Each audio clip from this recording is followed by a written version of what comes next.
Welcome back to the lab. So,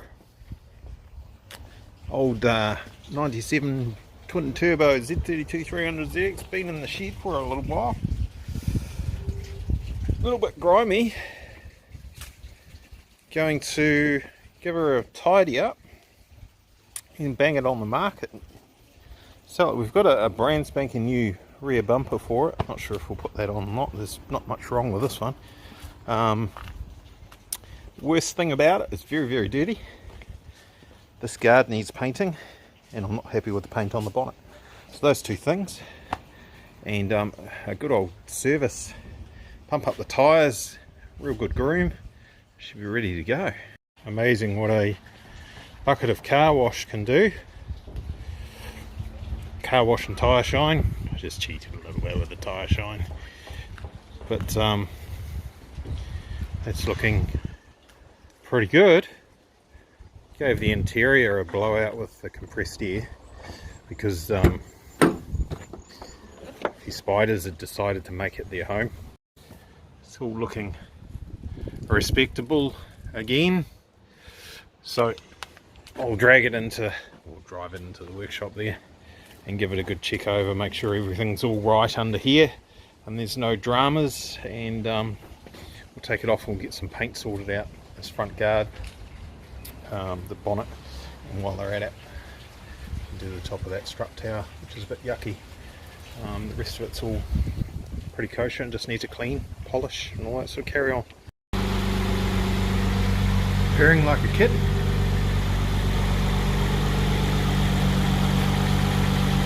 Maybe a kitten that's been asleep for a little while, but running very nicely. There's, I think, one lifter that's just a little tiny bit lazy, but it's gone away with a bit of temp in there, so it's fine. It's been sitting for a very long time, so you kind of expect these things. I stole the airflow meter out of it. It's got a link ECU, so it doesn't need the airflow meter. Just use my shadow. So we've got a check engine light that I need to sort out. It's just a setting in the ECU. I'll just change that so it's not looking for the airflow meter anymore. It doesn't need it. It's got a map sensor, and fuel light's on because just about out of fuel, so that's good. This is very, very old fuel, I'd say. It's still running alright, but it'll pay to get as much of that out of this as possible before we fill it up with fresh fuel. So I'll just let it get up to temp, make sure there's no leaks or anything. It's actually a bloody nice car. I don't really want to sell it, but worth too much at the moment to have it sitting around doing nothing, and we need the space. I want to put that thing there where that was hiding, so we can get on with some other work. Speaking of work, look, no Gloria, not even out there. It's off for its low volume vehicle search, so we'll see how that plays out. Fingers crossed it all goes well. There you go, we're up to temp. Viscous fan's just kicking in. Runs mint. Alright. Not too bad. That's a lot better than what it was. If you know what to look for, you'll know that that's just been painted. Otherwise, if no one said anything, she just blends in there. Makes the rest of it look a little bit second hand, which it is, of course. You know, it's 1997. It's not a brand new car, so we're not worried about this sort of thing. I'm going to leave it there. That's all original, genuine factory paint, so it can stay. Someone just spilt battery acid on here, I think, and just upset the paint and let it corrode a little bit. It's a bit of surface rust, so that's sorted out anyway. That hose there, got a little bit of oil on it. It's not oil-proof vacuum hose. It's not the original genuine factory hose, so it's swelled up, so I will replace that. Just goes on fitting over here. That one right in front of my finger there. So that's done. Not bad. I'll do that hose first thing in the morning. Ring the guys at the paint shop. They can sort this out. It's gone. So the Z is off to paint, get some sorted out. at Chartwell Panel Paint. Here's our new intercooler in the back of the little march there, all plumbed up. I still need to make a wee bracket for it because it's quite heavy, right? So I'm not going to rely on the silicon at the bottom there and the coupler at the top to hold this. Too much weight there. I think it'll be a disaster if we do that.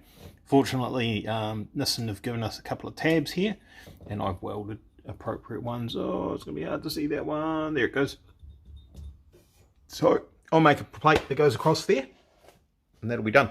So I've put a gold foil insulation on there, not on the whole thing. And of course that's going to cause a stir. Some people are going to say you should do the whole thing. Some people should say you shouldn't insulate an intercooler at all. Everyone knows I've been mucking around with this thing for quite some time. The original one, to be fair, was painted black. Pluses and minuses there. So we'll go through why I've done some and not the rest of it, right? So we know, because that sensor there tells us, that when everything's getting real stonking hot on a hot day, there's up to 135, I think it is, degrees C of charge air temp, which is crazy hot. Way too hot. The reason why we've got that is we're running little disco potatoes, Garrett GT 2860 RS turbos. So they are rated for about 360 horsepower each. This engine, whatever, do the maths, it's 425, let's say 425 kilowatts at the hubs with a four-wheel drive system, with quite a lot of power loss. Convert that to horsepower, do your drivetrain loss, whatever that is.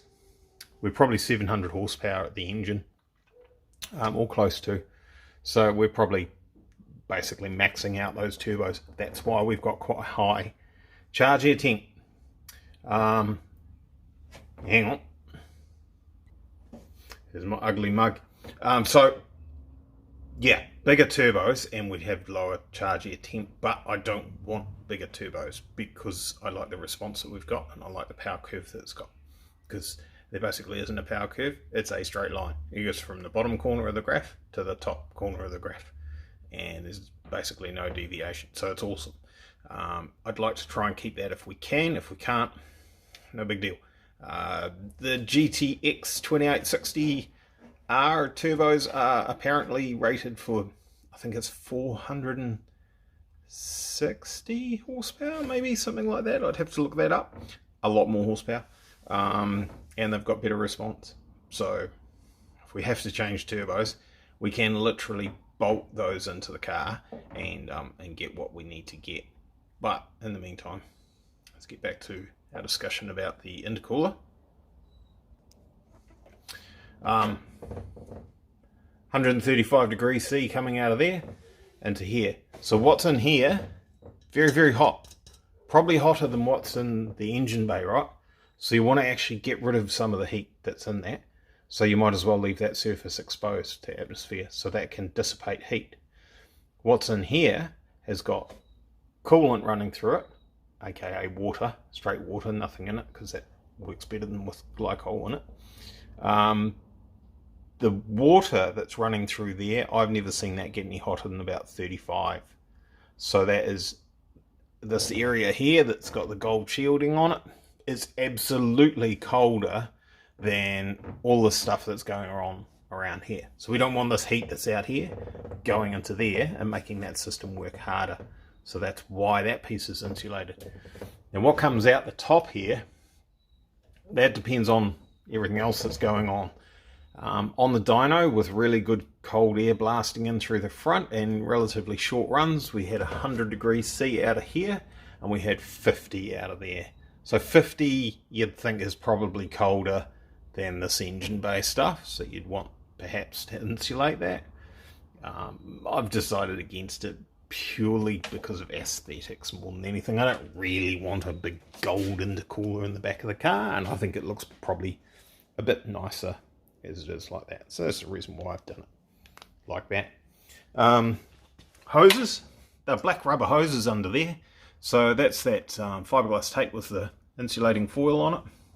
Done the whole lot all the way through the engine bay. Originally I wasn't going to, I was going to stop at about where these joins are here. I was going to stop there because I figured I didn't need to, and then I kind of looked at it and went, stupid fool, just carry on, get it done.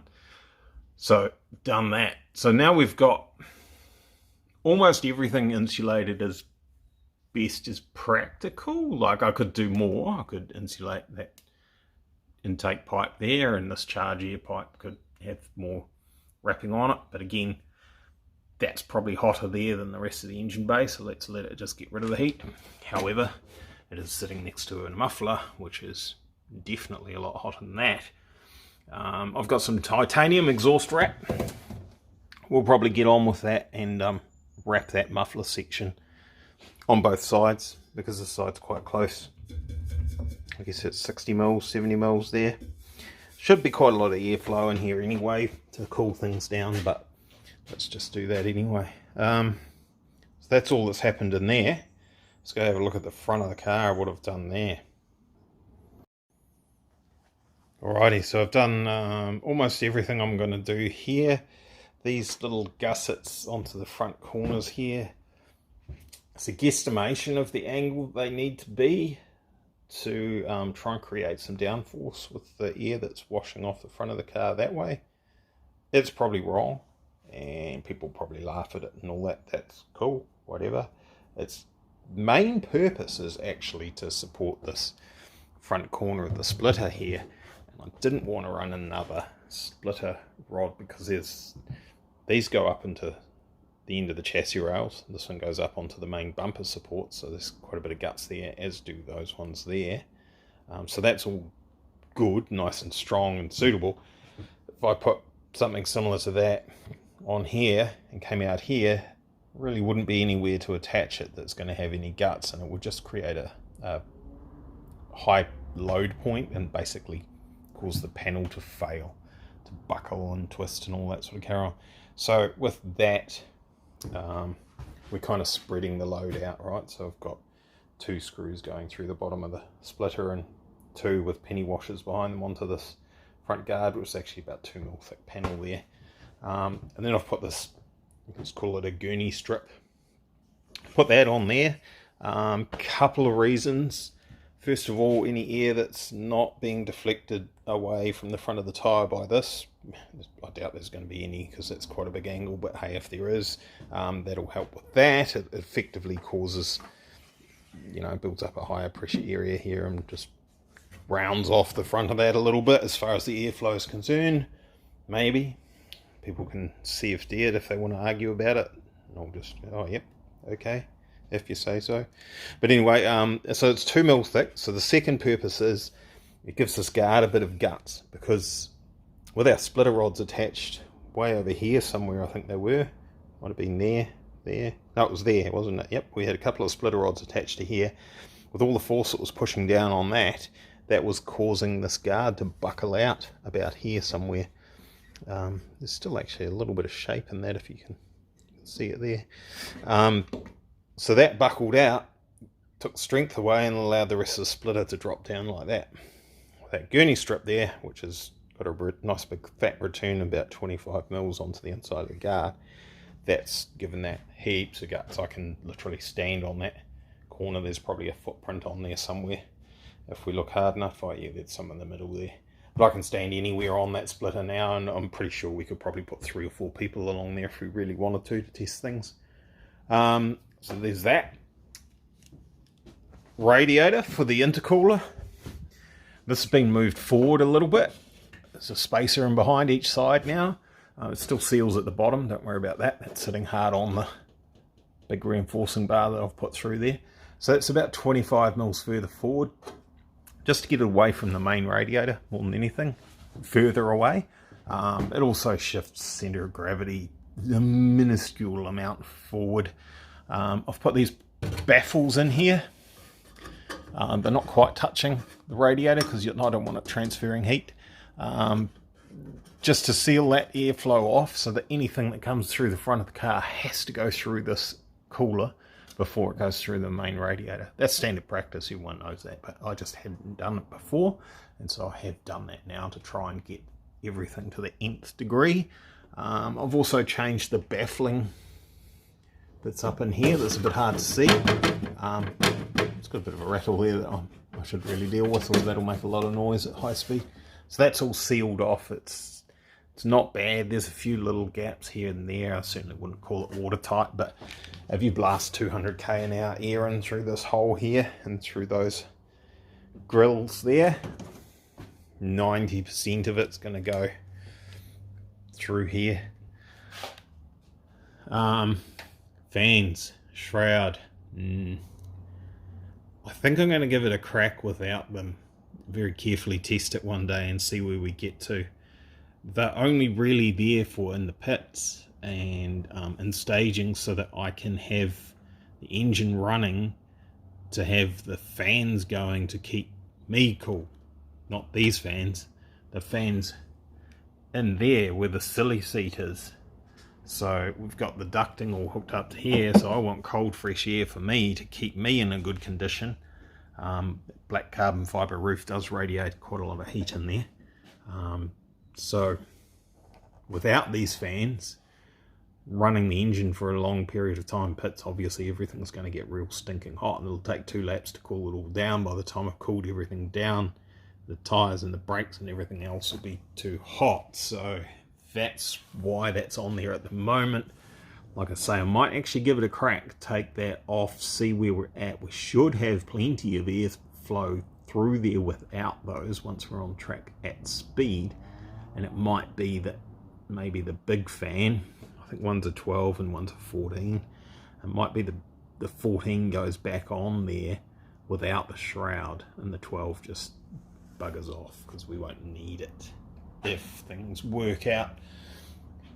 Radiator overflow tank, it's moved back. It was mounted here on these 2 bolts here, so I've cut the original bracket off and made a new one and polished it while I was at it. Why not, eh? Moved it back there for no other reason than giving us a better shot for the air to get out of that shroud and those fans and into our beautiful waterfall duct thingammy-bobby that I made some time ago. So that's got a real good run now as far as maximum amount of air that we're going to get in through the front here, all nice and sealed off and out the back, so we'll see.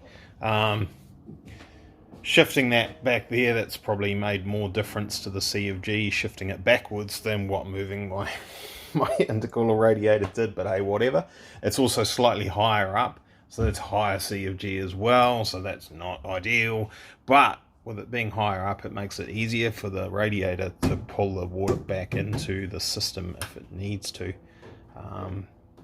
We'll get on with talking about something else to do with turbos in a minute. I've insulated all of this tank except for where the welds are. The foil doesn't like sticking to the welds very nicely, and I like to be able to see the welds in case we get a leak. You can easily identify where it is straight away. If I've foiled over everything like that and then the tank starts leaking and I have to muck around and pull foil off at the track to figure out where the leak is to put my JB weld or whatever I'm going to use to fix it on. Again, with the insulation of the hoses, what's going into there should be as close to ambient temperature as we can possibly get, especially with a nice big wind chill factor on that radiator in the front. So when it's being stored in here for a minuscule period of time, we don't want to get it cooked up. And then as it goes through that hose down past the back of the radiator there, I don't want any hot air from this warming that water up that's heading to the back of the car to cool the radiator. I tested the flow. We're at least 30 litres a minute, which may or may not be enough, but it's a pretty decent amount of water flowing through there. I don't think that's our problem. I think it's our core was the issue. And let's have a wander back here. And I'll get on the ground rather than lifting the hoist up. Under there, you can see I've insulated the centre pipe that runs from the back. Runs from the front to the back. That's the cold water. The other one that's going from the back to the front is only insulated in the engine bay, then it's exposed to atmosphere all the way to the front, hopefully to try and lose a little bit of heat, and hopefully it doesn't suck heat in from the hot track surface. There's all those, the rest of the hoses all insulated and everything like that. I've also redone the turbo drains because the turbos are really low in this car. Not probably as low as what it might look there. Oh, that's a better image there. There you go. So they're barely above the oil level in the sump. So I've actually taken the Dash 8 hoses off, which are a bit, let's say, optimistic. And I've fitted Dash 10. And I've also redone the sump so that the fittings are no longer... basically, there's another plate on the bench now.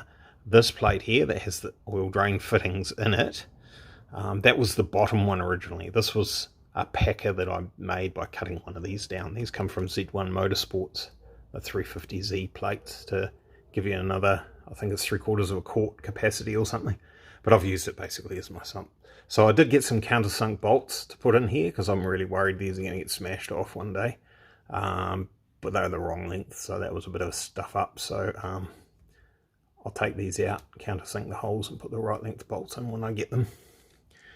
So everything's looking pretty cool under here. We're getting there. Not sure when I've taken the car out next. There's a thing at Hampton Downs this weekend. If I get some petrol for it, some E85, I could go and test this new refrigerator here, the beer fridge in the back, see what's going on, see whether it works. Right, enough talking. That'll do. Cheers, boy.